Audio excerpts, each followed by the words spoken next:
Good morning, everybody, and welcome to IGTV. I have Limor Kessem with us from RSA Securities, division of EMC, the security division of EMC.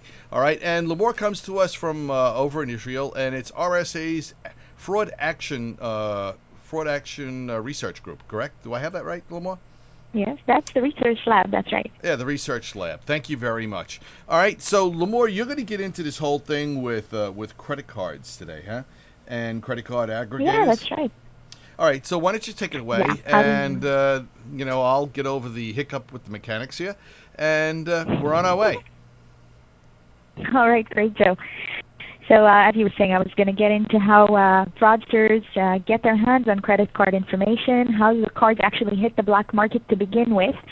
And why I choose the subject is because we keep seeing this all the time, especially when we're seeing hackers and hacktivists also on the way of trying to make some sort of a political point, expose a lot of credit card data, whether it be in the United States or in different places in the world, and recently also in Israel, which was a Saudi hacker who exposed a lot of credit card information belonging to both American citizens and Israeli citizens.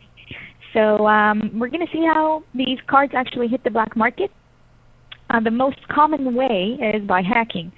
Hacking gets the biggest amount of cards out there. There are hacks of databases, but the more common hack is when basically black hats, which are programmers who go for the worst cause, go and hack shop administrators.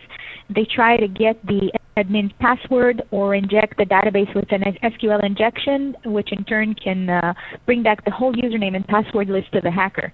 So he then knows the administrator's password and can go into the database.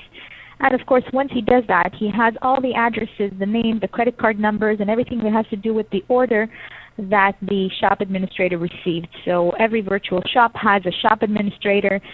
There's a database behind the scene, and once a fraudster gets his hands on it, he can either try to use the credit cards or try to sell them in the underground. What do consumers... I was going to interrupt you there for a second. Pardon me, all right? That's okay. So this sounds very interesting when you start to look at those point-of-sale devices, huh? It's something that we're going to take a bit of a look at when we have our interns come in for the what I call the winter-spring term. We're actually going to have them... That's actually my next point, Joe. That's right. Oh, is it really? Oh, then let me stop. Go ahead. Okay, so what I was going to say about the shops, when you shop online, is basically shop at the larger and more known merchants because they're more secure.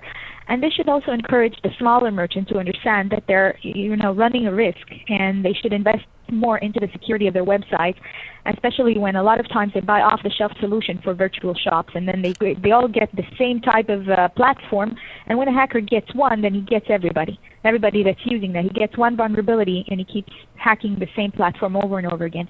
So it's best for them to start thinking more about security. As you were starting to say about skimming cards, this is the second source of cards in the internet.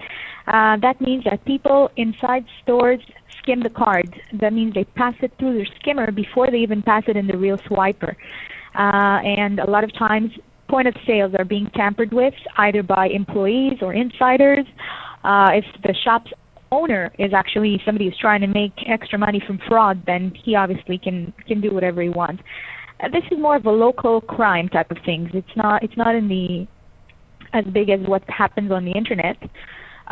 So for the shop owners, the first thing to do is to always check the equipment, because sometimes I was working in stores where people came into the store, and when the staff wasn't looking, they changed the PIN pad.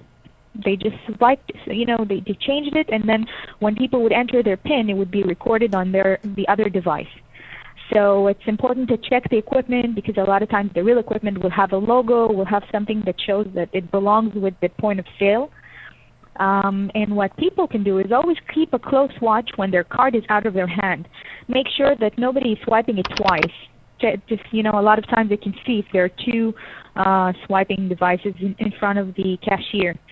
And look at the equipment. If it's not broken or looks tampered with, and kind of, make sure they're in control of the situation and not enter their PIN in plain view, even if it seems okay. Just sort of be aware of what's going on. Do you have questions about this part? Well, no, not questions as much as probably some comments, right? We're coming right up to the thing. So let me just say I'll start in with the next segment with you, in just 1 second. All right, let's go to a short commercial Sure. here, and we'll be right back after this Okay. message. All right.